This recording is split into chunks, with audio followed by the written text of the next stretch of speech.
Vámonos.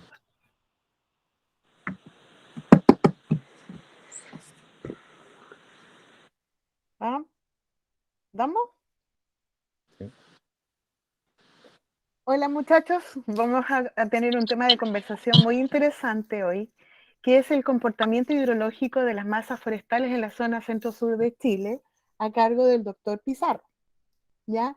Primero que todo, les quiero comentar que el doctor Pizarro ha sido muy entrevistado, dado el tema que está en la pantalla en estos momentos, y el 16 de mayo hizo una muy buena entrevista en el Canal 13, donde explicó que tras 21 años de estudio, un grupo de investigadores de Chile y el extranjero revelaron que los bosques y plantaciones forestales han logrado frenar la desertificación en nuestro país. Para llegar a esta conclusión, estudiaron 42 caudales entre las regiones de O'Higgins y Los Ríos, donde pudieron comprobar que en las áreas donde hay presencia de bosques, las cuencas no se han visto mayormente afectadas por la falta de agua. Tema muy importante, lo pueden visitar, lo pueden ver porque todavía está en la página de Canal 13. El doctor Pizarro, quien nos hablará del comportamiento hidrológico de las masas forestales en la zona centro-sur de Chile, es ingeniero forestal de la Universidad de Chile, con un diplomado en integración europea de la Universidad del País Vasco y doctor en ingeniería mención hidrología por la Universidad Politécnica de Madrid. Actualmente es profesor titular de la Universidad de Talca, director del Centro Tecnológico de Hidrología Ambiental de la misma universidad, profesor part-time de la Universidad de Chile y desde 2017 director de la Cátedra de UNESCO en Hidrología de Superficie. Entre sus investigaciones destaca la creación del primer modelo matemático para la estimación de la erosión hídrica en Chile. Ha promovido la creación de un modelo de estimación de las reservas subterráneas a partir de sus investigaciones en hidrología forestal, que han permitido disponer de más antecedentes sobre la disponibilidad de agua y su relación con las masas forestales. Autor principal de 25 libros de especialidad, 9 de ellos bajo el sello UNESCO, así como coautor de 12 libros de especialidad. Ha publicado más de 50 artículos en destacadas revistas científicas. Ha dirigido y llevado a cabo más de 30 proyectos de investigación del tipo Fondesit, Fondef, Innova, Corfo, MOP y SAC, además de proyectos con fondos internacionales. Vicepresidente del Comité Chileno para el Programa Hidrológico Internacional de UNESCO desde el 2011 al 2018 y es el coordinador científico para América Latina y el Caribe del Programa de Hidrología de Sistemas Forestales desde el 2016 a la fecha. Con ustedes dejo al doctor Pizarro para que nos cuente los buenos resultados y los fantásticos resultados de este megaproyecto. Roberto. Okay. Muchísimas gracias, Gloria, y muchísimas gracias a los colegas por la invitación que me y nos hicieron al equipo de trabajo. Debo decir que el Centro Tecnológico de Hidrología Ambiental ya no existe, lo cerró el ex rector de la Universidad de Talca, Álvaro Rojas, en esas decisiones muy brillantes que tuvo. Entonces lo cerró, pero sin embargo a partir del mismo se han generado una gran cantidad de investigaciones como la que les voy a mostrar hoy. Y viendo la relevancia que tenía. Así que esa parte del CTHA, que es el Centro Tecnológico, ya no existe. Lo voy a actualizar. Perdón. No, tranquilo. Bueno, yo primero voy a intentar presentar, entonces, un segundito que voy a ponerme los lentes mejor porque ya le da, para que uno se agranda, no hay para qué agrandarse, ¿no? Toda la pantalla.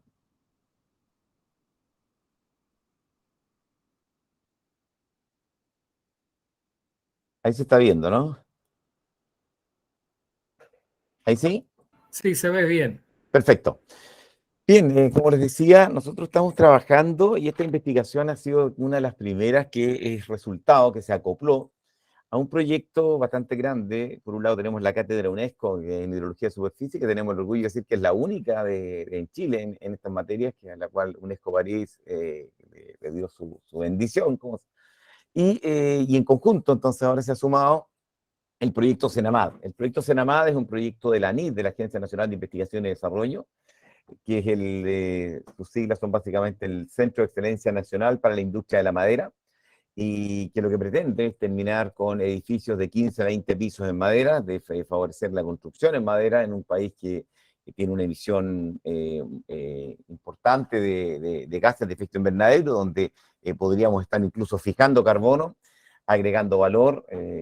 Paso un dato, hace poco me tocó estar como miembro del Colegio de Ingenieros Forestales con el ministro de Agricultura, y le mencionaba que el sector forestal produce alrededor de, si lo miramos solamente en lo que son las exportaciones, en retorno son algo así de 6.700 millones de dólares al año, corríjanme ustedes si eso es cierto o no. Pero con el mismo, la misma producción en volumen en metros cúbicos, Austria genera 44.000 millones, y eso es básicamente por la agregación de valor. Este proyecto apunta hacia eso, y uno de sus pilares, hay 15 investigadores principales, yo soy uno de los 15, están destinados, digamos, con líneas muy específicas que van desde la ingeniería estructural, todo lo que tiene que ver con geotecnia y comportamiento de la madera, toda la parte de construcción, hasta la parte ecosistémica, y en esos contextos también ahí entramos nosotros en toda la parte de ingeniería hidrológica. Por tanto, este proyecto, esta investigación logró cuajar también a partir de esa línea. Gloria, ¿cuánto tiempo tengo para la exposición para ver los tiempos de preguntas, si me dices? Todo el que tú quieras, por favor, No, porque no, no, este pero tema es tan interesante, así que si quieres, podemos hasta tomarnos una copa de vino al final no, para no, seguir sería conversando. genial, pero Emilio no invita nunca, Emilio dice nomás, pero nunca termina invitando. Entonces, bueno, vamos a tener que verlo. Bueno, oye, entonces pasó esto. Yo quiero partir entonces por eso, por contextualizar.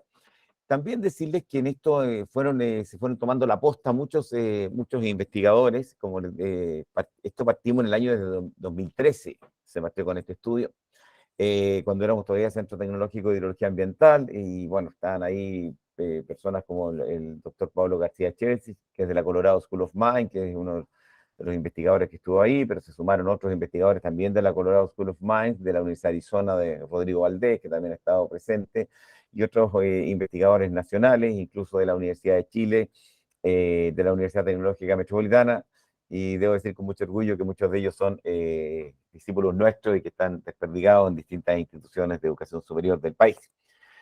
Solo para recordar y para decirles por qué nosotros llegamos o intentamos llegar a esta investigación, que va a ser un poco compleja, pero casi todos ustedes son ingenieros e ingenieras, así que me lo harán más fácil. Eh, por un lado, la cubierta aérea vegetacional tiene elementos muy relevantes, y voy a hacer un recordatorio de esto, ¿no? Primero, disminuye la energía cinética de la lluvia y disminuye la erosión por salpicadura. Todos elementos muy relevantes porque aportan a una mayor infiltración del agua en el suelo y a una menor escorrentía superficial, en la medida que yo tengo esa cubierta aérea. Pero también sé que la precipitación que alcanza el suelo es menor, hay un volumen que ha capturado por el fenómeno que se llama la intercepción, todo lo que captura el dosel. Entonces, pero tiene un rol que jugar esa cubierta aérea. En la fotografía se ve, ¿no es cierto?, cómo van capturando esas gotas, esa humedad y cómo queda retenida en la zona alta. Pero también queda retenida en lo que es la cubierta viva o muerta en contacto con el suelo. Y eso porque es importante, porque toda esa vegetación que está en esas zonas, y porque por eso es tan relevante en el marco del ciclo hidrológico, y tiene una lógica que es bastante, como dicen los abogados, irredarguible en esto, es que todo ese material queda en el suelo, más los troncos, más los obstáculos, y todo eso genera, primero, una menor energía cinética de la lluvia, el impacto de la energía cinética se disminuye, hay una mayor resistencia a la circulación superficial del flujo, y disminuye la circulación en lo que se llama la línea de máxima pendiente. Por tanto, el tiempo de circulación del agua en la cuenca, viendo vegetación, es mayor, y disminuye entonces la capacidad erosiva del flujo y aumenta entonces la retención superficial del agua, con lo cual nos permite la posibilidad de que el agua pase de una escorrentía superficial, primero a una subsuperficial, y desde allí a una subterránea, a una recarga del acuífero. Y obviamente esto es muy relevante en un país como Chile, que es un país montañoso, un país en el cual rápidamente las aguas van a escurrir por la línea máxima pendiente. Entonces, si no tiene, ¿qué obstáculos pueden oponerse a ese paso? Básicamente es la vegetación y el rol de lo que se denomina el complejo suelo-vegetación. Por otro lado están los sistemas radicales, o los sistemas radiculares, ¿no? Eh, y eso significa que estas raíces me aportan a una mayor infiltración del agua en el suelo, a una mayor calidad del agua, porque incluso capturan la excesiva emisión de nutrientes, que puede ser antrópica, pero también natural. Hay emisiones geológicas que pueden ser naturales, y entonces la vegetación captura mucho eso. Y aporta una mayor estabilidad al suelo, pero en el volumen donde están esas raíces, por la transpiración y por los procesos fisiológicos, hay una menor humedad en el suelo. Ahora bien, estructurado esto, y hay un elemento importantísimo, que es a qué contribuye este complejo suelo-vegetación. A pasar de una escorrentía superficial que se mueve de metros por segundo, a pasar una escorrentía primero subsuperficial, como les decía, y en algún momento pasa a ser subterránea, no toda, pero contribuye de forma importante. Y esta es una precipitación que finalmente llega a las napas freáticas, a los acuíferos, y que tiene velocidades de metros por mes, metros por año, y tiene un tiempo de residencia de agua en la cuenca muy alto. Y por eso que nosotros en un país mediterráneo donde nos llueve en el invierno, tenemos caudales en el periodo estival. Y por eso que, y parecemos no sorprendernos, que es una maravilla. Y esa maravilla radica en Chile en dos fuentes: el derretimiento nival, el aporte glaciar, pero también son las aguas subterráneas almacenadas previamente en la cuenca, que son las que nos entregan esos volúmenes, esos caudales en un periodo en el cual no hay precipitación. En general, para que lo veamos de esta manera, yo lo que tengo es que si esto es un hidrograma, si se recuerda el hidrograma, aquí en el eje de las Y tengo el caudal y acá tengo el tiempo. Entonces, el azulito me está marcando con vegetación. Y este con vegetación, porque el caudal punta es menor, por todo lo que hemos conversado, en cambio sin vegetación es más alto, y entonces la duración de los hidrogramas son distintas. Si yo tengo vegetación, la duración del hidrograma es mayor. El área bajo la curva, la integral de esto, el volumen que hay acá, evidentemente que va a ser menor, porque hay intercepción, hay aguas que se pierden por evaporación, y en este el volumen es mayor, pero transcurre rápidamente con una velocidad que circula aguas abajo, y eso nos genera un cambio importante en un concepto que se llama tiempo de concentración. ¿Y qué es lo que es el tiempo de concentración? ¿Cuánto demora una gota en salir, teóricamente, desde el punto más alejado de la cuenca hasta la salida? Y obviamente cuando yo no tengo vegetación, ese tiempo de concentración es menor. Y si se concentran rápidamente las aguas, entonces tengo posibilidad de impacto sobre obras civiles, sobre puentes, porque la luz de los puentes no me da muchas veces para el paso del agua. En cambio, cuando tengo el rol del complejo suelo-vegetación, los tiempos de concentración aumentan y disminuyen los caudales punta. Dicho de otra manera, y está establecido en nuestro contexto, tiene un efecto en la recarga de los acuíferos. Y ese efecto se manifiesta de la manera como lo están ustedes viendo. A la izquierda no tengo vegetación, el flujo subsuperficial es muy débil, pero en cambio es muy grueso, muy potente la escorrentía superficial. Y a eso se suma que cuando no tengo vegetación, estoy perdiendo el suelo, que es si ya el complejo suelo-vegetación carece de la vegetación, el suelo podría quedar como parte de ese rol. Pero si se empieza a ir por efecto erosivo, entonces tengo básicamente una mesa de billar. Y entonces la escorrentía superficial tiende a ser mayoritaria. ¿Qué pasa entonces? Que lo que percola o que recarga hacia el acuífero es menor. ¿Y qué ocurre cuando yo tengo vegetación? Es al revés. Hay una pérdida, evidentemente por intercepción, pero tiende a disminuir la escorrentía superficial y el flujo subsuperficial se ve favorecido, con lo cual la posibilidad de percolación o de llegada de agua al acuífero se ve también favorecida. Y esos son los aspectos que nosotros sabíamos que existían teóricamente, que estábamos convencidos, esto fue lo que nos enseñaron desde pequeños, ¿no? Y cuando yo esto lo hablo, incluso en contextos en los cuales esto no es tan conocido, todos reconocen que esto es cierto. Inclusive, es cierto, incluso en climas tropicales o en climas cuando llueve en el verano, porque también se produce algo similar. Entonces, el rol del complejo suelo-vegetación es algo indiscutible. Entonces, ¿qué tratamos de hacer nosotros en esta línea? Dijimos, bueno, ¿qué pasa con el comportamiento hidrológico de las masas forestales en la zona centro-sur? Y dijimos, bueno, vamos a tomar algunas cuencas, y les voy a decir cómo partimos.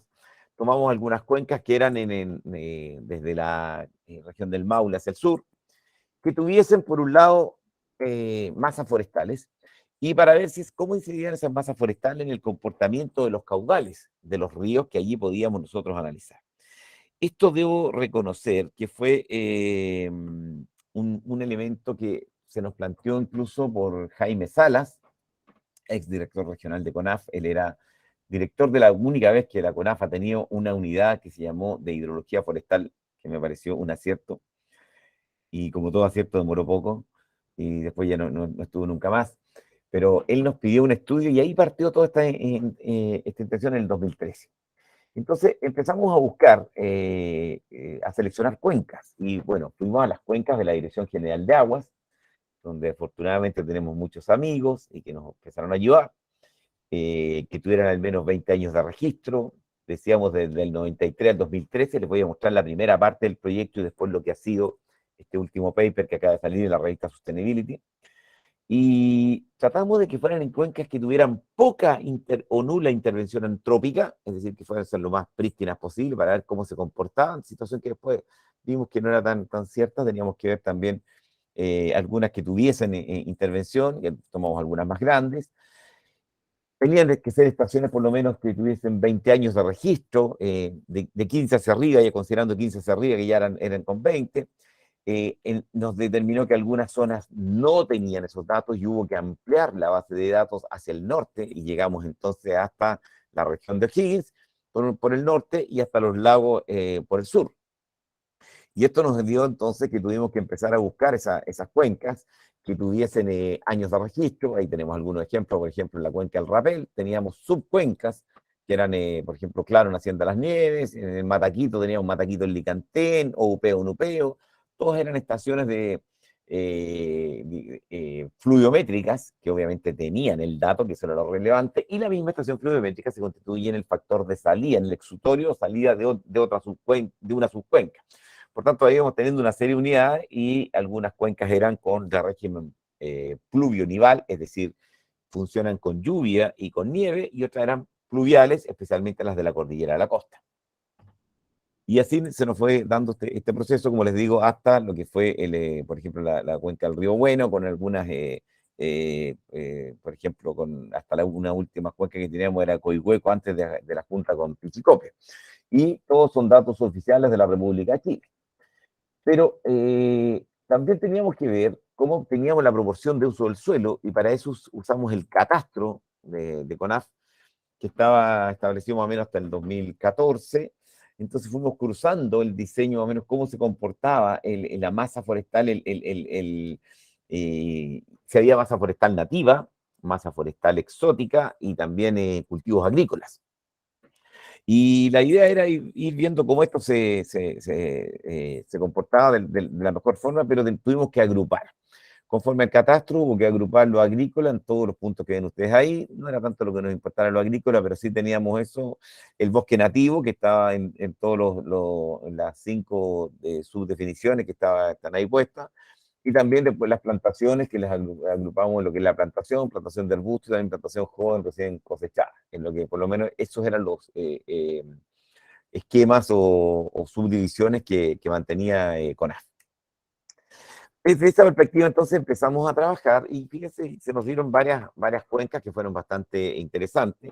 Ojo que aquí las cuencas son la más pequeña, estamos hablando sobre 200, 150 kilómetros cuadrados, o sea, 20.000 hectáreas, 15.000 hectáreas. ¿Y por qué tenía que ser así? Porque en realidad el ciclo hidrológico, para que tome lugar con todas sus variables, especialmente la hidrogeológica, tiene que ser en grandes cuencas. En cuencas pequeñas no logra captarse eso. Y por eso se han cometido muchos errores en lo que nosotros pensamos en las interpretaciones que se hacen, porque en realidad, por ejemplo, la hidrogeología no logra tomar. Tengo algunos ejemplos de eso, pero lo podemos ver ya en las preguntas. Entonces, por ejemplo, acá teníamos estaciones, si se fijan acá, Purapel en Nidibilo, una cuenca pluvial, donde lográbamos tener un 67,1% de plantación, pero también podíamos llegar a otras, como el caso de el Coihueco, antes de Junta de Pichicope, con 74,5% de cobertura de su bosque nativo. Y eso sí que fue interesante, porque en general tuvimos más cuencas con proporciones relevantes, ya lo voy a mencionar más adelante, de bosque nativo que de plantaciones. Es decir, había más masa nativa que masa de bosque que de plantaciones. Y eso entonces nos habla una diferencia que después fue interesante al momento de hacer los análisis. ¿Con qué trabajamos nosotros? Estos son datos no paramétricos. ¿Qué significa datos no paramétricos? Que no se comportan de forma normal, y por tanto no obedecen a la estadística paramétrica clásica. Entonces tenemos que entrar con una estadística paramétrica, que desde un punto de vista matemático, perdón, una estadística no paramétrica, que desde un punto de vista matemático tiene menores elementos, pero que afortunadamente hay bastantes desarrollos que nos permiten aplicar diversas metodologías. Y una de ellas es el más conocido como el análisis de Manny-Kendall. Y el análisis de Manny-Kendall es un análisis de tendencias. Y es como, bueno, ustedes ya entiendo que la mayoría son ingenieros e ingenieras, entonces estamos hablando como las regresiones. Entonces, el análisis de Manny-Kendall es una tendencia de los datos. Y esa tendencia puede ser significativa o no significativa. Y dentro de eso, me tocó estar con unos abogados en la Facultad de Derecho, entonces ahí sí que es difícil explicar esto. Entonces, en la Universidad de Chile estaba. Entonces le decía, a ver, mira, para que sea significativo, bueno, lo dije de la siguiente manera. ¿Qué tal si a nosotros nos suben el sueldo todos los meses durante este año y todos los meses nos suben 1.000 pesos? Al final del año tendremos 12.000 y la tendencia significará que es positivo, o sea, pero es no significativa. Y así sucesivamente, entonces quiero que entiendan que el Manny-Kendall me determina si la tendencia puede ser positiva o negativa y si es significativa o no, que eso es un elemento bien relevante desde el punto de vista estadístico. ¿Qué ocurre entonces? Esto lo aplicamos primero a los caudales estivales, solamente de octubre a abril, y entonces, ¿cuál era nuestra hipótesis? Estamos hablando del 2013, debería notarse una notable reducción en los meses estivales, especialmente en aquellas cuencas en las cuales hay un impacto, tienen mayor masa forestal. Pero dijimos, partamos primero por analizar las tendencias. Y estos fueron los resultados. Primero analizamos dos dimensiones, el caudal promedio y los caudales punta. Y si ustedes se fijan, esto parte de octubre, noviembre, diciembre, enero, febrero. ¿Qué significa el color rojo? Son tendencia negativa. Y el color azul, tendencia positiva. Entonces, cuando a mí me presentaron los caudales medios y me dicen, profe, ¿sabe qué?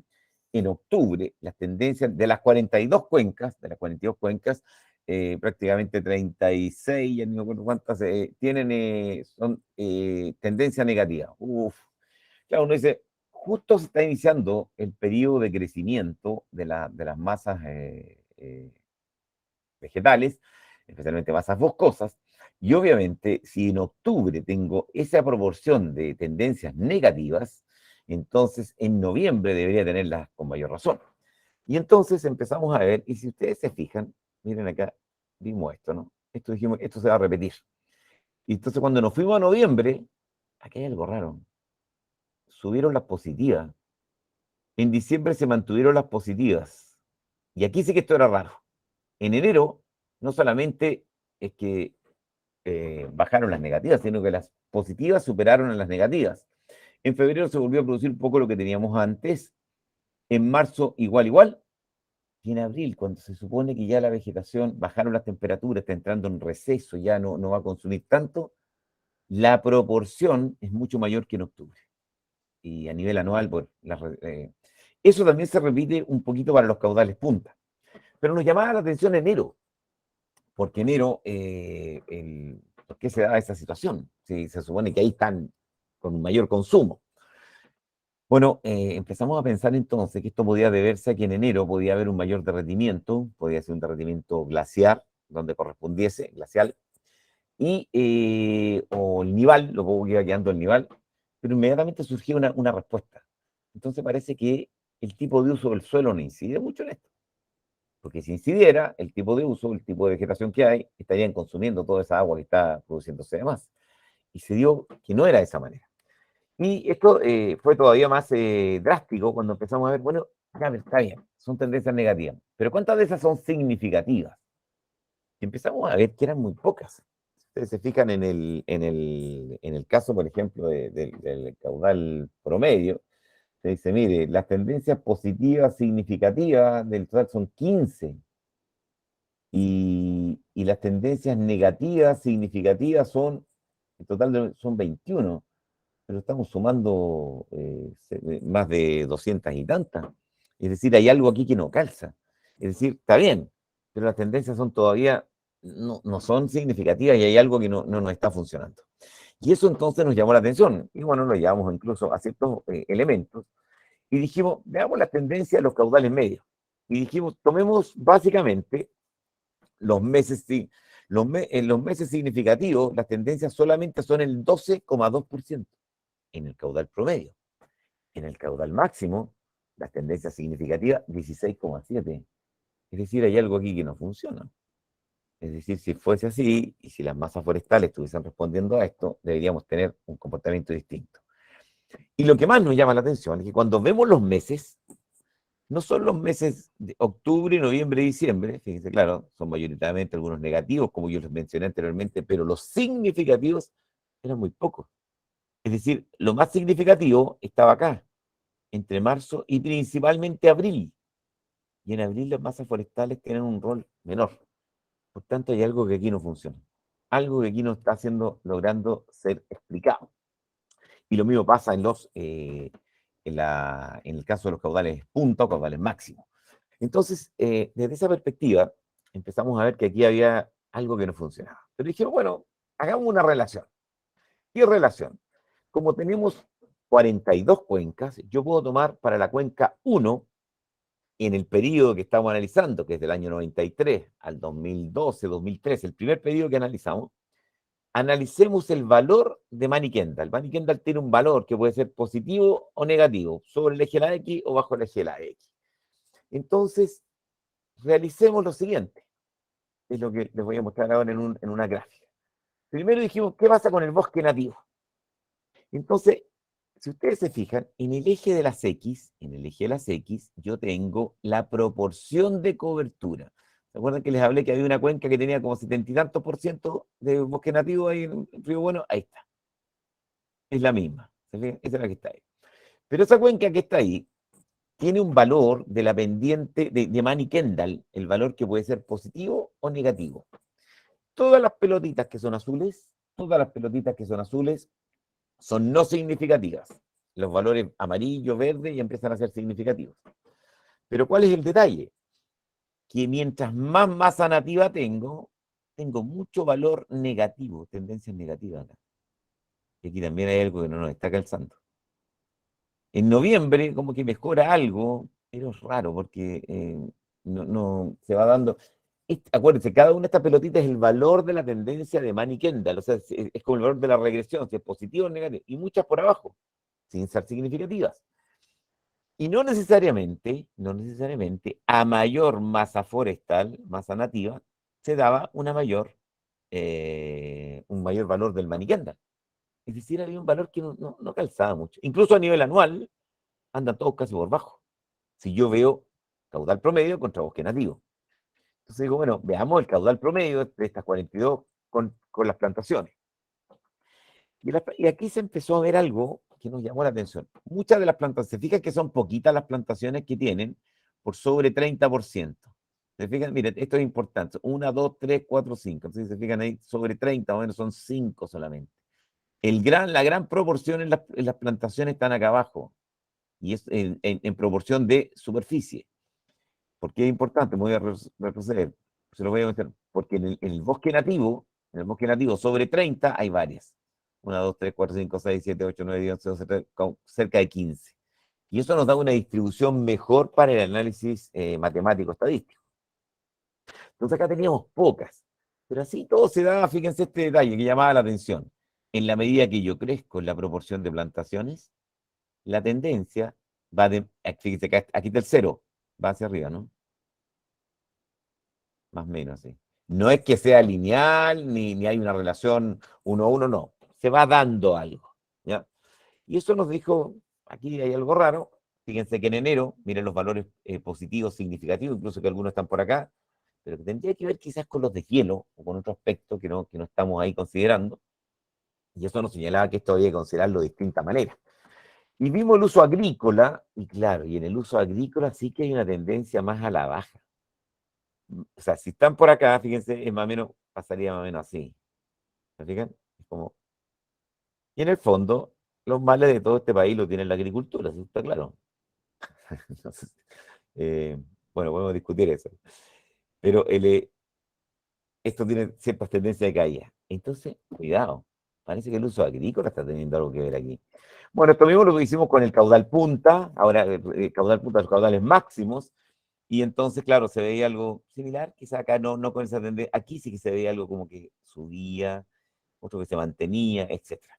Y lo mismo con las plantaciones.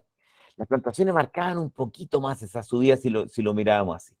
Estos pocos datos que tenemos acá con proporción de plantaciones, de cobertura más adecuada, hay que tener cuidado con eso para los análisis. Y eso está también en el segundo estudio que ya les voy a contar. Fíjense, abril, miren la cantidad de significancias negativas. Esto va para abajo. Pero en abril las masas forestales ya no están consumiendo a la tasa que podrían consumir en octubre, en noviembre, ni menos en enero.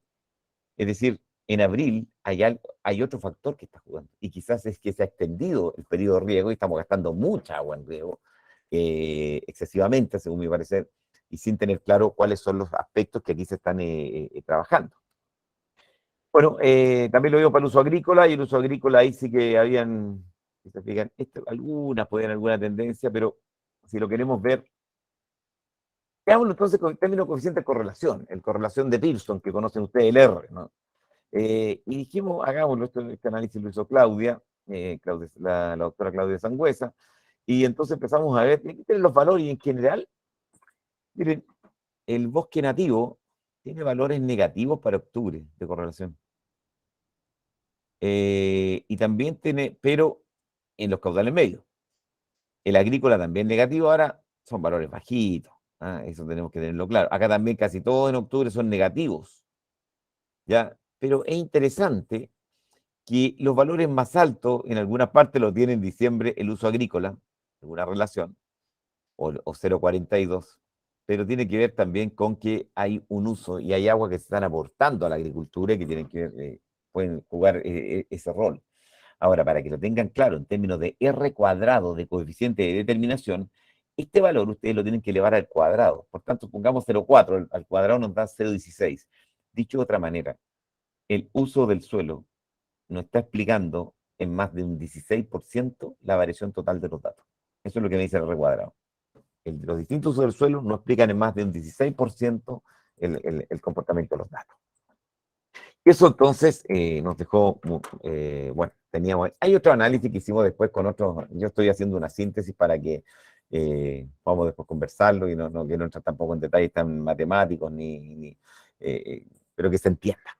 Entonces, ¿qué es lo que hicimos nosotros? Pues expandimos el estudio.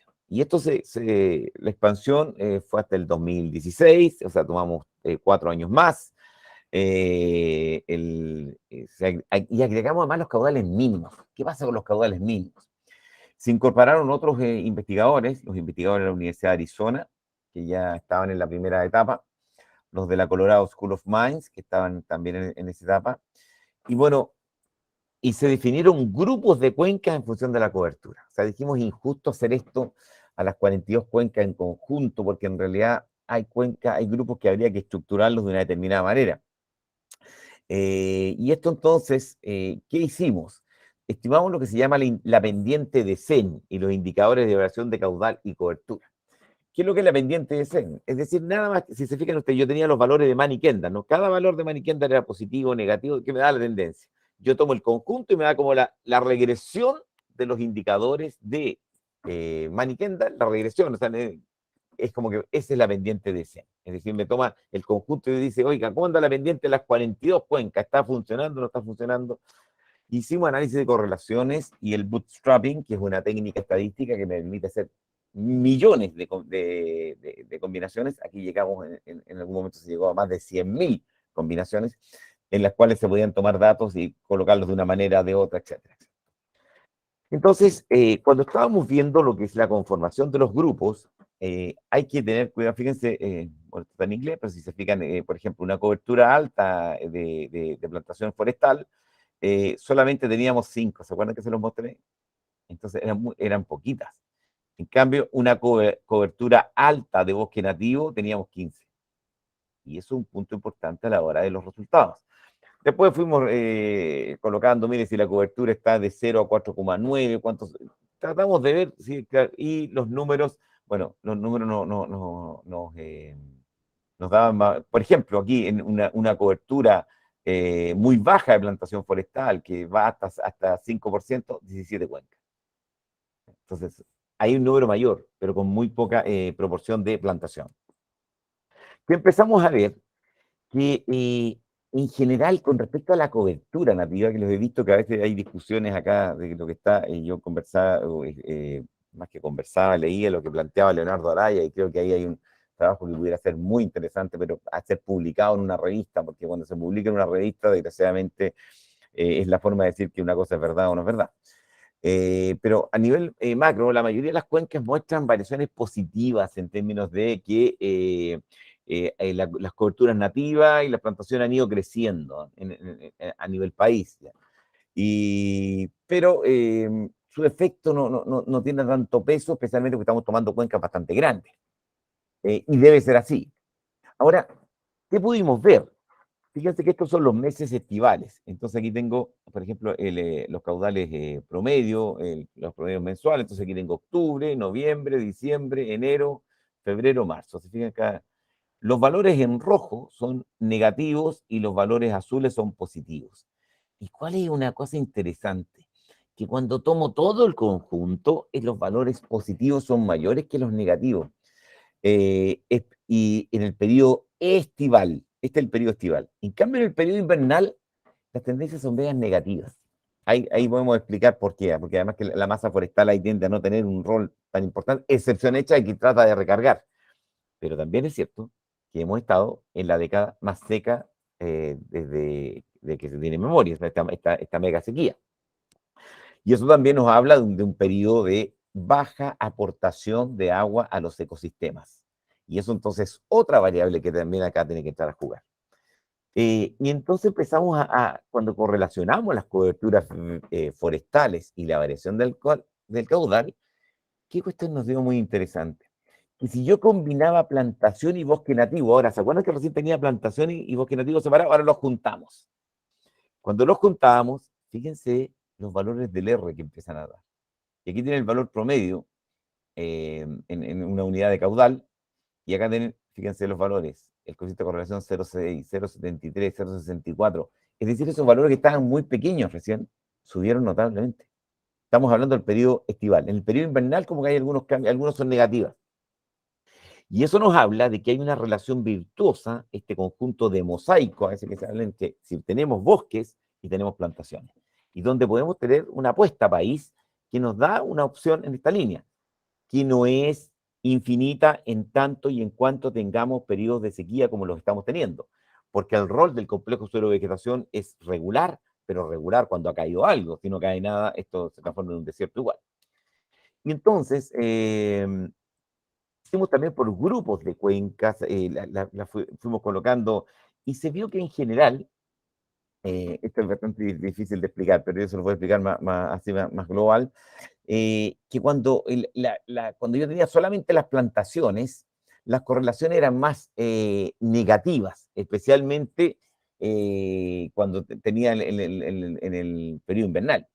Y el bosque nativo mostraba correlaciones más positivas. Pero, ¿cuál es el problema? El que les dije, que solamente teníamos 5 cuencas con plantaciones con una proporción alta. Por eso, este resultado tiene que ser, no es tan taxativo y se debe continuar investigando. Ahora, si fuera negativo, al yo sumarlo con el nativo, debiese reducir al nativo, ¿no?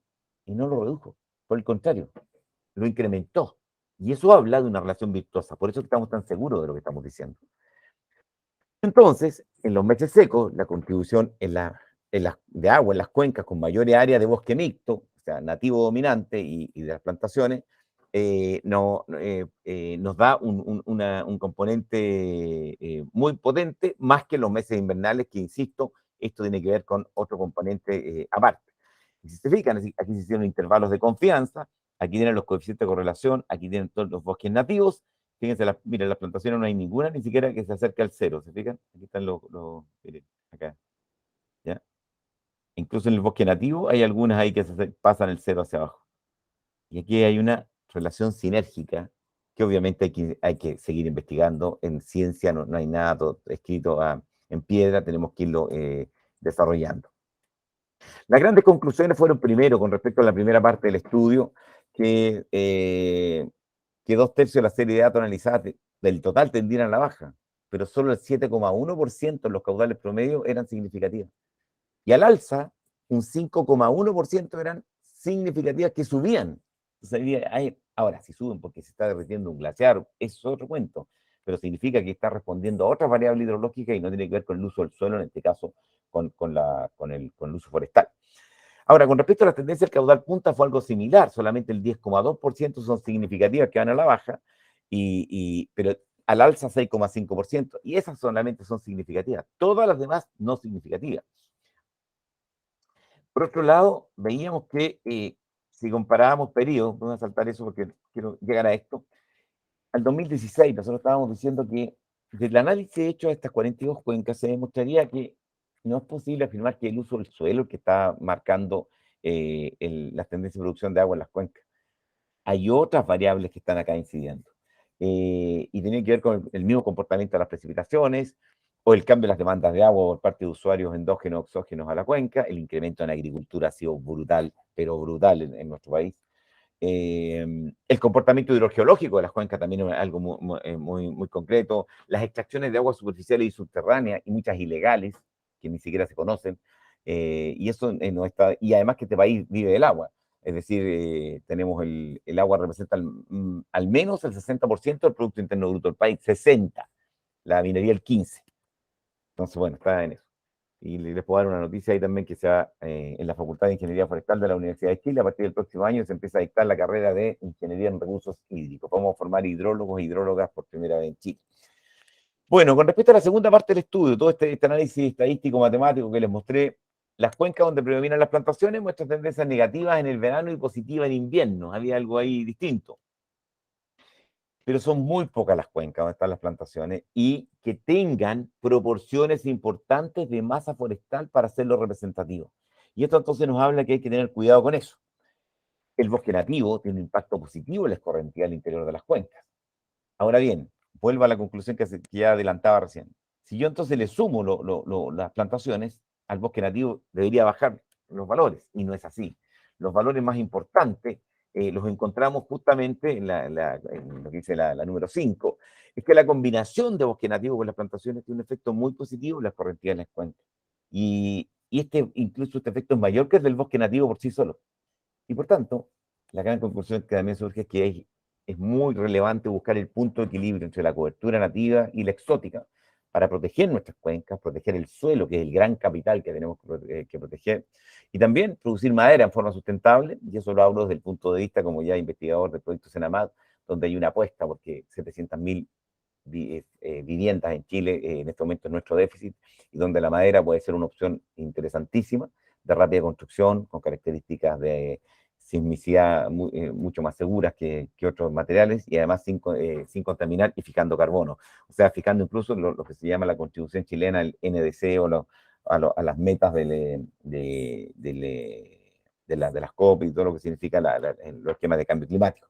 Por tanto, creo que acá, al finalizar esto, es decirle que nos sentimos muy contentos por los resultados alcanzados. Partí diciéndoles lo que era la lógica, por donde nosotros pensábamos que había una lógica que fue la que nos enseñaron desde niños, y creemos que estamos demostrando eso, pero esto no significa que los demás no tengan la razón, sino que han hecho estudios en distintas áreas, y tenemos que sumar, tenemos que integrar, tenemos que componer para hacer propuestas que no solamente nos satisfagan a nosotros desde el punto de vista científico como investigadores, sino también que satisfagan a una sociedad que demanda recursos como la madera, como las plantaciones, y donde demanda también la conservación de nuestros bosques nativos como un valor ambiental relevante y que está en el eje de la discusión incluso en la nueva constitución, si que así viene. Así que eso es lo que les quería contar. Muchísimas gracias por su atención y bueno, quedo dispuesto para las preguntas. Muchas gracias.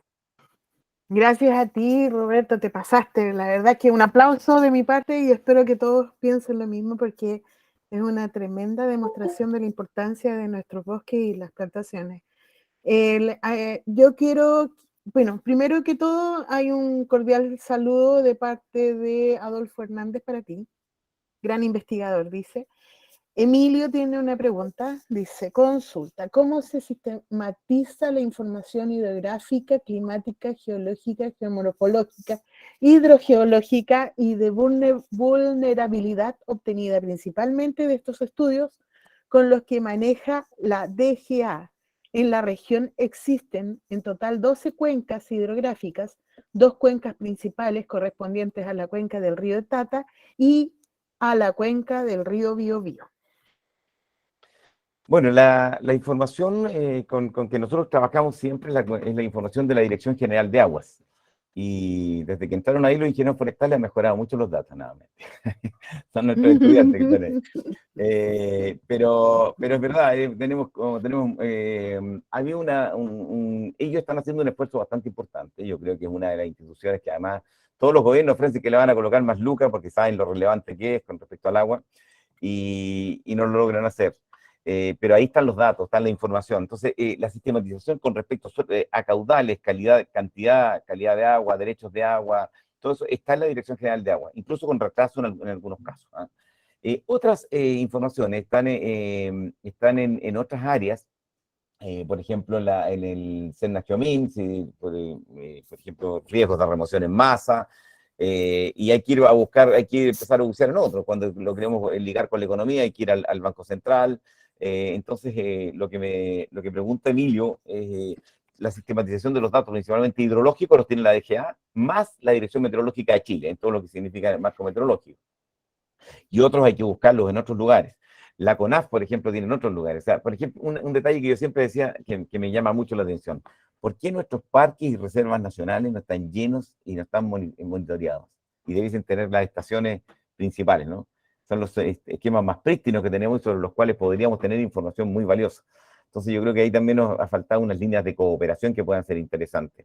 Pero respondiendo a tu pregunta, Emilio, está desperdigada, no al nivel, o atomizada, no al nivel que está en otros países, pero sí sería interesante juntarla. Ahora bien, sí hay esfuerzo en esa línea, sí, o sea, hay esfuerzo en esa línea, sí los hay. El CR2 un grupo de trabajo de la Universidad de Chile que está radicado ahí en Buchef.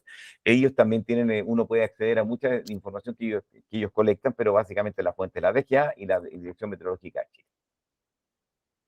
Muchas gracias. Quiero informar que a los que se están uniendo recién, que esta presentación fue grabada y va a ser subida al canal de la Sociedad Nacional Forestal. ¿Hay más preguntas? ¿Quieren preguntar, conversar? Aprovechemos que está Roberto con nosotros, porque creo que necesitamos tener claro el discurso que tenemos que dar como protectores de nuestros suelos, de nuestras cuencas, de nuestros bosques, etcétera.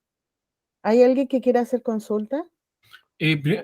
Gloria, ¿me permites un Sí. pequeño alcance al doctor Pizarro? Felicitaciones, clarísimo. Por supuesto que es un gran, digamos, bálsamo de información técnica, sobre todo que necesitamos nosotros los gremios pymes en el fondo. Tengo una última inquietud, Roberto, que es recurrente en todas las entrevistas que por aquí y por allá nos surge, que dicen que hay abundancia de aguas superficiales en nuestra región y que lo que falta son otros elementos, como por ejemplo infraestructura, digamos, pero también, también se dice que el aprovechamiento de los acuíferos, creo que tú lo mencionaste también en una de tus láminas al principio, en el percolado y todo, es secundario, dicen, y que no existen estudios acabados de aguas subterráneas. Entonces, ¿cómo ves tú, cómo podríamos, digamos, apuntar un poco a levantar el tema y ver, digamos, si estas estimaciones de los volúmenes de agua disponibles que son los que son bastante importantes, ante tanta, digamos, mitos que se han levantado en torno al tema de los cultivos, de las plantaciones, en el fondo, que son las causantes de la escasez hídrica, por ejemplo? Bueno, a ver, vamos por parte. Con respecto a lo que significa el conocimiento de lo que son los acuíferos, los aguas subterráneas, no sabemos muy bien cómo funciona nuestro ecosistema. Las aguas subterráneas están muy ligadas con las aguas superficiales. Alguna vez me preguntó un director ejecutivo CONAF, bueno, las aguas que circulan en enero, ahí en el río Bueno, ¿son aguas superficiales o subterráneas? Entonces le dije, ¿qué crees tú? Entonces me dijo, no, superficiales. No, circulan superficialmente, pero seguramente tienen una gran proporción de ese caudal, son aguas subterráneas. Porque ocurre que no llueve, en el periodo estival disminuyen las lluvias. Ahora, en el río Bueno, en la zona de los lagos, hay precipitaciones estivales, pero son más bajas. Si nos vamos a la zona de Concepción, ya es mucho más marcada el periodo de sequedad. Entonces, la expresión de caudal superficial que hay en el verano son aguas almacenadas previamente en la cuenca y que básicamente son aguas subterráneas. Ahora, ¿conocemos bien los acuíferos? No, no los conocemos. Nosotros tenemos un problema muy gordo en eso, ¿no? Nosotros como país, cada vez que estamos en esto, decimos, no, ¿qué podemos hacer? ¿Cómo podemos avanzar en esta línea? He sido citado muchas veces ahí al Congreso, al Parlamento, a la Cámara de Diputados, en la Comisión de Recursos Hídricos, qué sé yo, y la del Senado. Entonces, pero hay un punto con el cual chocamos. La inversión en I+D en Chile es muy baja. La inversión en investigación y desarrollo es terriblemente baja. Nosotros estábamos en el 0,38% y les tengo una mala noticia porque el gobierno anterior lo dejó en 0,34%. Es decir, vamos para abajo. ¿Y por qué es tan importante? Porque en los países de la OCDE el promedio anda en el 2,2, 2,5% de aporte del PIB a la investigación y desarrollo. Pero si yo les digo, bueno, ¿y cuánto de eso se gasta en agua? Bueno, en Chile, así, con lo poco que es, 0,002%, o sea, 2 milésimas porcentuales dedicamos al recurso que nos da el 60% del PIB. Entonces hay algo que no funciona acá. Ahora, ¿por qué es tan relevante? Tú me haces esa pregunta, Emilio, pero surge, y tú eres que tienes esa base de educador. La pregunta es, ¿y por qué Finlandia y Singapur han pegado ese tremendo desarrollo en los últimos 30 años? Porque apostaron por dos cosas, por educación y por investigación y desarrollo. Y con las dos cosas tienen primero gente formada para aplicar un conocimiento desarrollado en el I+D. Y cuando tienen eso, entonces tienen fortalezas. Nokia, supongo que ustedes lo saben, era una empresa forestal, una empresa de comunicaciones forestales. Y entonces, cuando se producen esos desarrollos, entonces tenemos esa posibilidad. Pero si no apostamos por ahí, entonces dice, hagamos buenas políticas públicas. Para toda buena política pública necesito adecuado conocimiento. Y eso es un elemento que tiene que estar. Entonces, nos falta esa línea y efectivamente en algunas zonas tenemos más agua, por sobre las demandas del Biobío. Hay más agua que las demandas, pero obviamente no es un continuo ni es uniforme en todas partes. Y bueno, ahí tenemos una serie de cifras.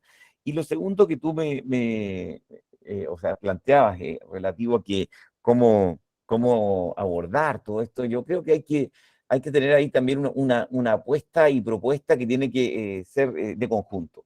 Sector privado, sector público. Yo siempre hablo y les planteo a todos, debería haber una responsabilidad científica empresarial. Siempre se habla de la responsabilidad social empresarial, la responsabilidad científica empresarial para poder, a partir de lo mismo, tener conocimiento, sobre el conocimiento, desarrollar adecuadas políticas públicas, tecnología, etc. Entonces yo creo que nos estamos quedando un poquito en esas líneas y claro, siempre estamos como el hámster rodando sobre su propia rueda, ahí corriendo, sí, vamos cada vez ir más rápido, pero no vamos a avanzar, porque no tenemos el conocimiento adecuado para tener esa política pública adecuada, y la gente y el marco educativo también tenemos falencias importantes. Pero eso ya es más largo, eso lo sabe usted más que yo, don Emilio. ¿Sí? Igual te ofrecemos la posibilidad que a través de esta sociedad, con los académicos que están perteneciendo a la Sociedad Nacional Forestal, pudiéramos levantar el tema, porque fíjate que había Gloria, ¿cómo se llamaba la persona que estuvo al principio, que te dejó muchos saludos, pero que tenía que retirarse? A él le interesaba sobremanera tu charla, porque sobre todo en el secano costero, donde hay 9 cuencas costeras, y ocurre que no lo tenemos muy claro si eso está bien estudiado o no, si está bien definido, por ejemplo, para poder, digamos, ver si, cuando tú hablas de investigación, educación, investigación, ¿qué se puede levantar ahí? Porque yo creo que el secano costero, y para qué hablar del interior, es un tema recurrente donde más nos dan duro en el fondo. No, por supuesto. Mira, yo creo que también hay ciertos, lo conversaba la otra vez con Guido, ¿no? ¿Está por ahí Guido? Sí, ahí está, ahí lo vi. Lo conversaba con Guido cuando El sector forestal yo creo que tiene hay ciertos mitos. El otro día estaba no sé si ustedes subieron una reunión muy interesante en Empedrado con PYME-MAD. Estaba la senadora Rincón, 3 diputados de acá de la zona, estaba el director ejecutivo CONAF, bueno, estaban viendo cuáles eran las propuestas de este gobierno, y se discutía mucho. Uno de los puntos que yo veía, al sector forestal le encanta adoptar los términos de la agricultura. Y cada vez que lo hace comete errores, porque en realidad el pensamiento, el sector forestal es algo muy distinto a la agricultura. Y te voy a dar un ejemplo. Se dice, los cultivos forestales. Quizás los que son especialistas entienden qué es lo que es un cultivo forestal. Pero el grueso de la gente, el que toma la decisión, el que vota, te doy ¿te acuerdas este proyecto hidroeléctrico, ¿cómo se llama? El de Aysén, ¿te acuerdas cómo se llama? Hidroaysén. Hidroaysén no se paró en Aysén. Hidroaysén se paró con una marcha nocturna frente a la Moneda en Santiago de Chile, que es donde se corta el bacalao en este país. ¿Ah? Lo demás es cuento. Entonces, ahí se paró. Bueno, ¿qué ocurre? Cuando tú dices cultivo forestal, se lo dices al santiaguino, sé que paró al habitante citadino. ¿Y qué dice? ¿Qué es lo que es un cultivo? Piensa él rápidamente. Ah, son estos que se riegan, como los choclos. Y si un cultivo forestal se riega. ¿Sabes lo que me ha costado a mí decirle a muchas personas que las plantaciones forestales no se riegan? Cuando dijiste cultivo, no digo que no lo sea. Estoy diciendo en el mensaje con que se llega. Al Otro común de la ejemplo, gente. el común de la gente. Sí, Otro ejemplo, me acuerdo que en su tiempo se cambió explotación forestal a cosecha forestal, pensando cosecha. que era un gran logro, que era una cosa. A mí una vez un periodista me dijo, ¿sabe usted, profesor? Me dijo, que esta gente cosecha los bosques. ¿Sabe lo que es? Y después conversé con él, y ¿sabes por qué me decía eso? Porque ¿qué es la cosecha para una persona normal? Vuelvo al citadino, al que vota, al que tiene, el que manda en este país, y el que pone el tema. Es una guadaña, no sé, guadaña se llama, o sea, Sí, la del Partido Comunista, ¿cómo se llama? La sí. OZ, ¿no? La OZ. La tuya. La OZ. No se ponga tanto, se lo tiré así fácil para que usted se luciera, bueno. O una cosechadora de trigo, imagínate esas grandes. Entonces cuando dice, vas a cosechar unos pinos, eso me está diciendo, esta gente el desastre que deja adentro, ¿qué cosas harán adentro para lo que hacen? Ese tipo de cosas son las que de repente han ido generando también mitos. Y los otros mitos que estaban generando de por sí, ¿no? De que los pinos acidifican el suelo, o que provocan erosión, cuando yo les explico, no, si tiene una lógica, etcétera. Bueno, ese tipo de cosas yo creo que son las que también están incidiendo en esto, y también hay que educar. Gracias. Deberíamos tener entonces un grupo en que diseñara un diccionario de terminologías forestales que pudieran pudieran llegar al común de la gente. Sí. Yo creo que se podría hacer, aunque sea, yo voy desde el punto de vista de campañas de desmitificación de muchas cosas. ¿Hay más preguntas, chicos? Están tan silenciosos. ¿Qué les pasa? El frío, Gloria. Hoy día el frío. nos tiene todavía la cabeza no, congelada. pero ayer hacía más frío, pues Jorge, ya hoy le da. No, hoy día fue, acá en Chillán hoy día fue el día, ¿Sí? el día peor. ¿Cuánto fue allá? En Chillán estaba cayendo una especie de agua nieve. Sí. No, ayer estuvimos acá en Talca con -4, pero hoy día no. Acá hubo -6. ¿-6? Sí, no, sí, horrible. Así que estamos y aquí se quejan con cero, aquí en San Pedro de la Paz se quejan con cero, imagínense. Con pero 0 tiene grados. un detalle, ojo, tiene la humedad ahí en la costa, 0 grados en la costa es distinto que 0 grados adentro. Sí. No, sí claro, sé, por eso. Aquí amanece el pastito blanquito. ¿Y qué leña usamos? ¿Usamos nativo? ¿Usamos euca? ¿Qué cosa? César, ¿qué leña usamos? Para calentarlo, ¿usamos euca o usamos nativo? O sea, yo soy un defensor del bosque, y para mí el bosque es el bosque nativo, y por tanto no me interesa que quemen el bosque nativo. Y por eso cuando planteo en distintos lugares, digo, a mí no me interesa que calefaccionemos con el bosque nativo. Me interesa calefaccionar con plantaciones que estén destinadas a esos fines, porque esas nos permiten conservar nuestro bosque nativo y además ser capaces de conservar nuestro suelo. Entonces, si alguien dice, ¿con qué tenemos que hacer? Esas son las plantaciones industriales. Y ojalá que esas nos permitan ahora en este proyecto que les contaba construir edificios de 10, 15 pisos y viviendas de madera de buena calidad para satisfacer eso. Eso viene desde ahí. ¿Puede sacarse también del bosque nativo? Yo creo que sí. Me daban una cifra el otro día que podía hacerlo. Pero obviamente si la pregunta es por dónde va, yo creo que debería ir por las plantaciones que son industriales. ¿Y por qué? Hay varias razones, y eso, por ejemplo, cuando me pregunta un periodista, digo, porque primero esas plantaciones permitieron rescatar el poco suelo que dejó la agricultura en este país. Y me voy a remontar un poquito, fíjate, también otro detalle, cuando se dice, el problema, estaba el otro día con otra periodista, y me dijo, no, el problema de las forestales con el mundo mapuche, ha sido terrible. Como han qué sé yo, expoliado o usurpado. Yo estoy convencido que hubo una usurpación del mundo mapuche. O sea, eso, y además que no estoy convencido, está demostrado. No hay ninguna duda en eso. Pero eso no lo hizo el mundo forestal. Eso lo hizo la agricultura del 1860, del 1870, y está demostrado en distintos lugares. Les recomiendo leer el libro, si es que no lo han leído, que es una novela bastante rápida de leer y muy interesante, además por la historia que dice Veterano de tres guerras. No sé si lo han leído, donde se narra la historia de un abogado, José Miguel Varela, que participó en la Guerra del Pacífico, un tipo que está en la guerra, es oficial, termina siendo oficial del ejército, un tipo que adora al ejército. Después está en la pacificación de la Araucanía, donde fue encargado por el presidente Balmaceda a repartir tierras en esa zona, y donde cuenta que las presiones que sufrió de colonos que eran poderosos y de gente que era poderosa, que usurpaban tierras al mundo mapuche. Y bueno, él después participó en la guerra civil del 91. Por eso se llama Veterano de tres guerras, y eso está muy documentado y es bien interesante. Sin embargo, eso fue el 1860. El desarrollo forestal de Chile, cuando yo les parte más bien en la ley de bosques, cuando todos empiezan a ver, y eso en 1930, y parte como una cosa bastante tímida.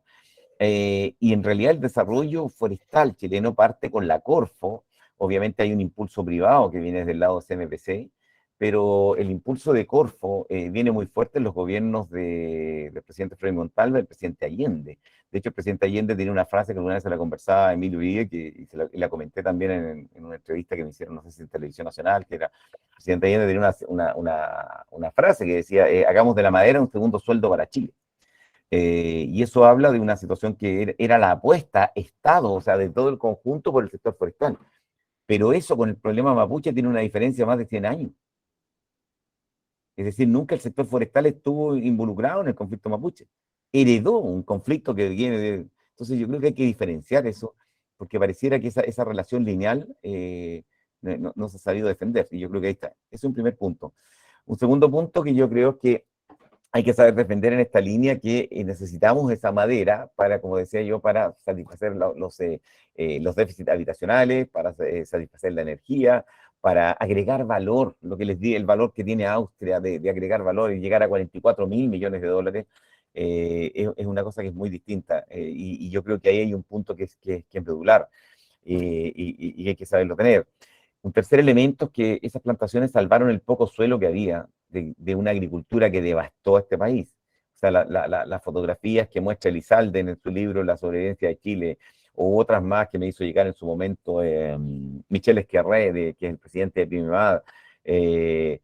No sé, Jorge se acuerda, nosotros ya estamos viejos, ahora entonces decíamos los que son más viejos, y estamos en la línea de los más viejos ya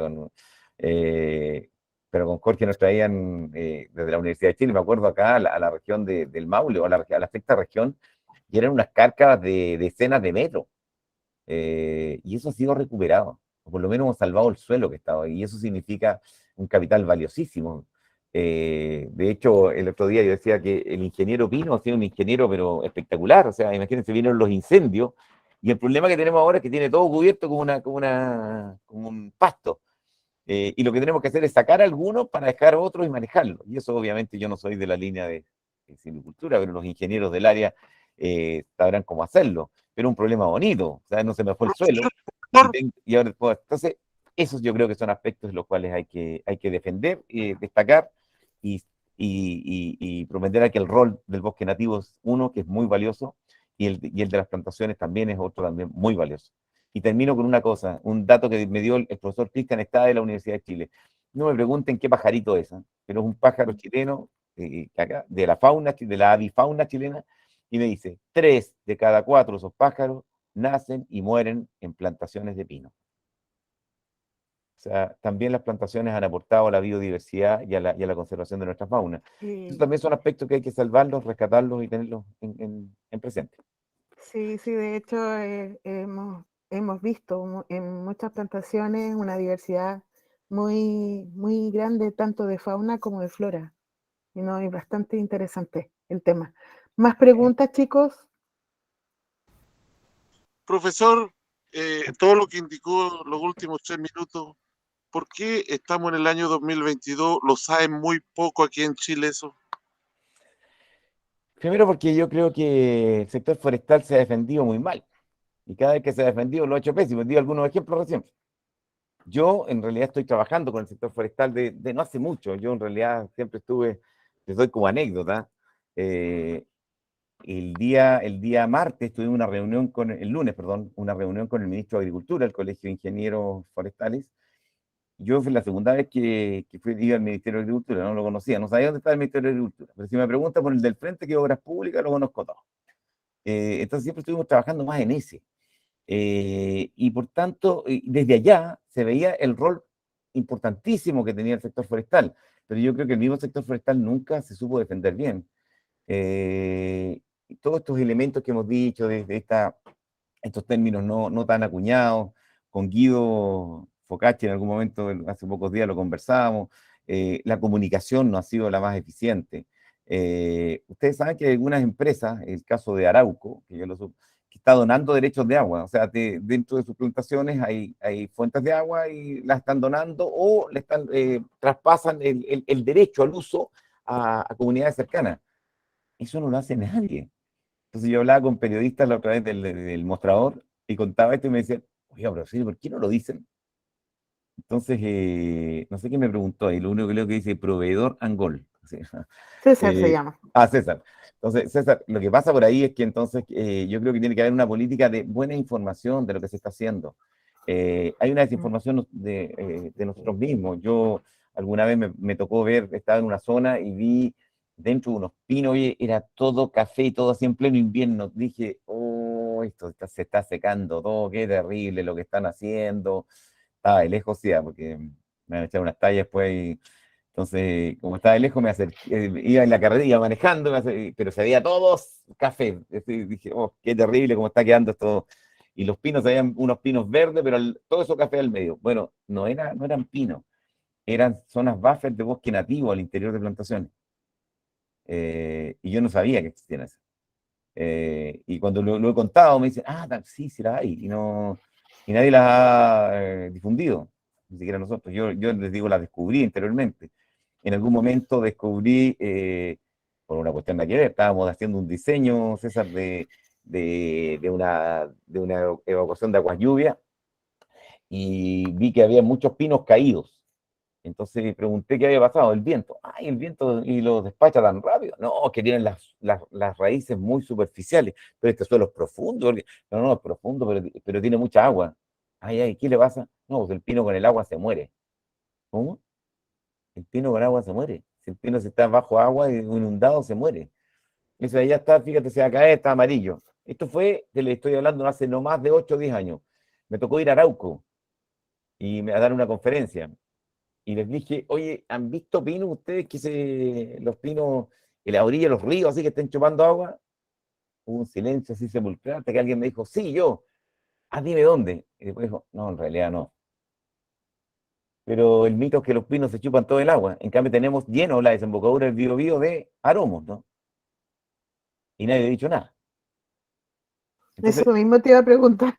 lo que te digo, César, es que aquí hay algo que tenemos que hay que difundirlo, y se difunde con hechos concretos. Y eso tiene que ir en un plano de no descalificar cuando uno dice estas cosas. También lo conversaba con Guido el otro día y se lo conversé con la gente de CMPC el otro día que me llama. No hay que descalificar a otra lista, no hay que rechecar, no, hay que invitar, concitar, conciliar aspectos para que sobre eso se vaya construyendo una mirada distinta. Y a mí me pasaba con el mundo político. El senador Girardi era un gran opositor al sector forestal. El senador Girardi actualmente, o ex senador Girardi, condujo dentro del Senado el grupo el sector forestal como sector de futuro dentro de la Comisión de Futuro. Y todas estas líneas que están de que la madera como factor de construcción y todo. Y eso de conversación, hay mucha conversación con él, hasta que nos prologó un libro. Así que bueno, eso es lo que les puedo contar.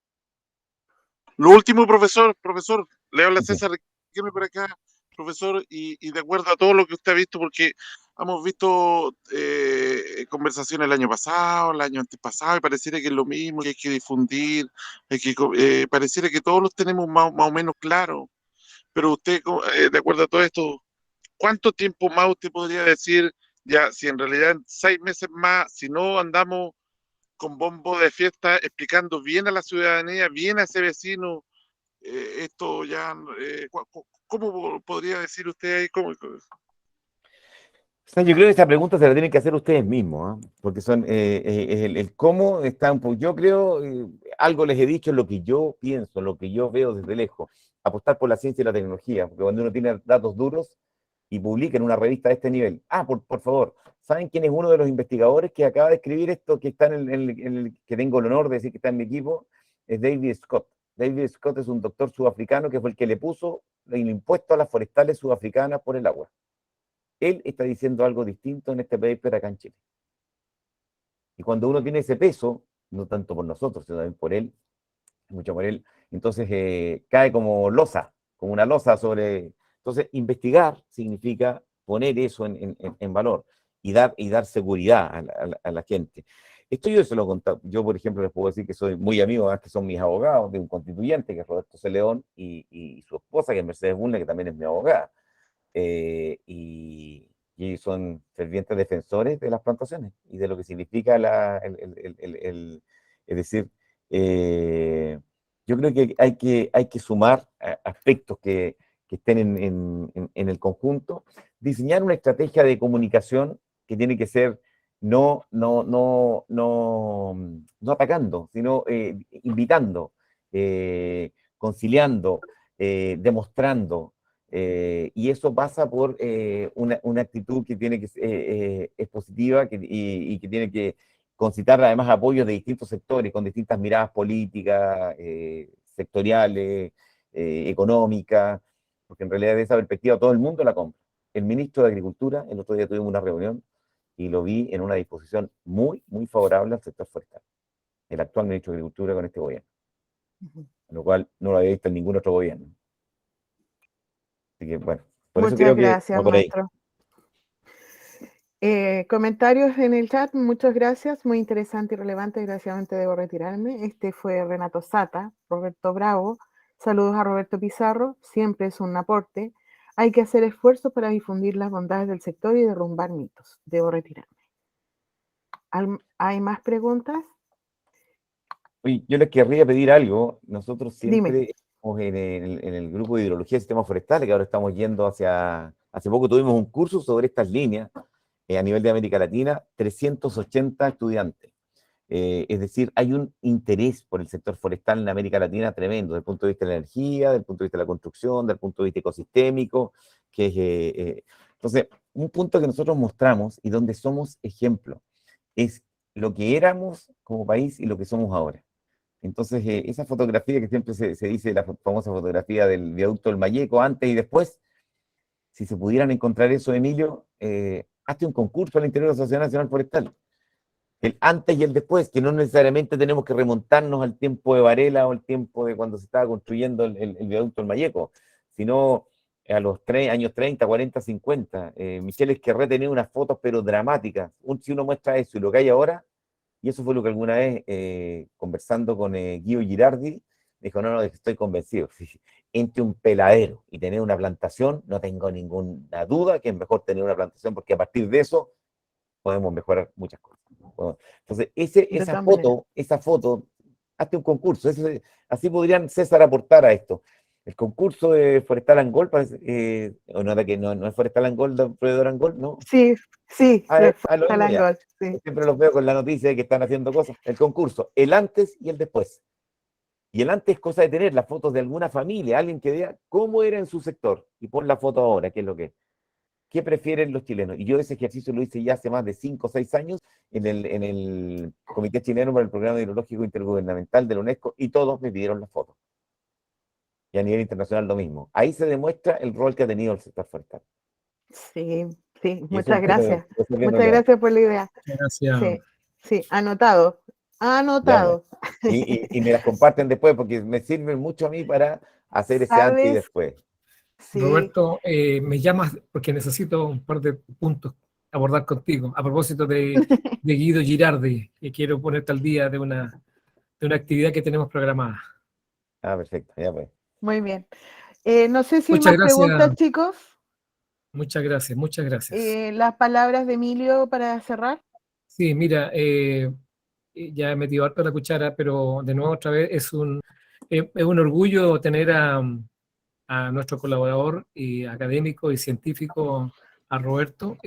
Casi es como un gran amigo nuestro, y de verdad que te agradecemos tu tiempo de poder compartir en forma bastante, digamos, técnica y académica y clara para todos, de tal manera que esperamos que no te canses, porque eres muy poco, personas como tú son muy pocos los que están evangelizando, tratando, digamos, de estar presente en tantos debates, en tanta discusión, donde esta actividad normalmente es tema de conversación, como tú dices, que está muy de moda, la actividad forestal en Sudamérica o en Latinoamérica y en Chile particularmente.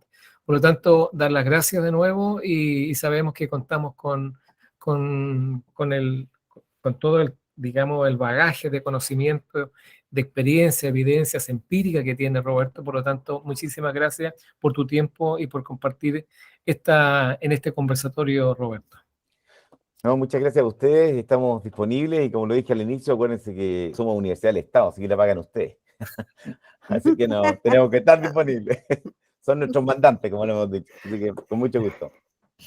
Gracias, Que estén muy Roberto. bien, Por favor, abramos los micrófonos y démosle un aplauso grande a Roberto, un abrazo también virtual. No, gracias. Muchas gracias. Grande, profe. Gracias. Que vaya muy Muchas bien. gracias, Roberto. Un abrazo. Gran maestro. Fuerte, que estén muy bien. Un abrazo fuerte. Bueno, adiós. Ya pues, que les vaya Gracias. bien. Estamos al Muchas habla. Igual. profesor, Chao, chao. estaríamos más orgullosos de estar más tupidos en sus charlas.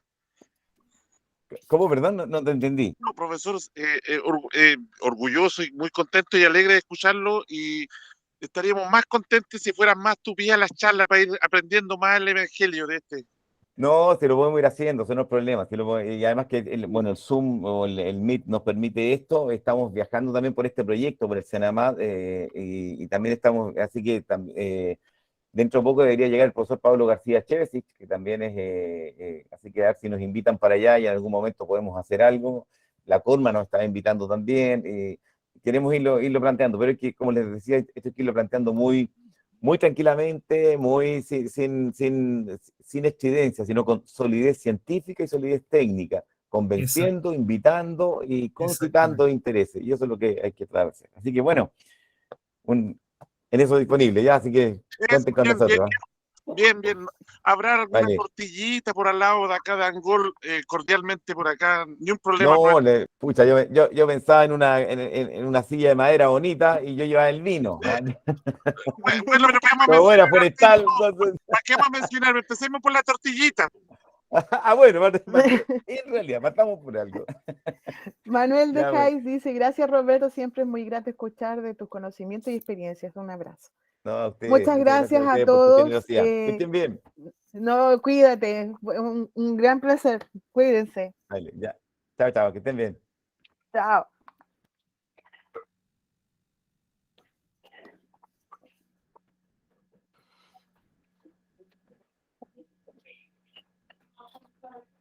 Muy bien, doctora Gloria. Muy bien, se felicita Muchas gracias, don César. Sí, Muchas felicita. gracias. disculpe de haberse me conectado un poquitito tarde porque vengo de la cordillera Nahuelbuta. Ya, no, pero Por ahí andaba. está bien, está bien. Sí. Muchas gracias. Sí. Bien. No, ¿qué agradeces? Me imagino que algún PDF, como dice el guasito de Acadangol, algún Word, algún material del Es que quedó profesor grabada Pizarro, esta presentación, así que la vamos a hacer llegar. y algún artículo Ujú. que tenga de cualquier tipo, bienvenido para acá, para seguir De todas maneras, aprendiendo. Muchas gracias, doctora. ¿qué agradece, don César?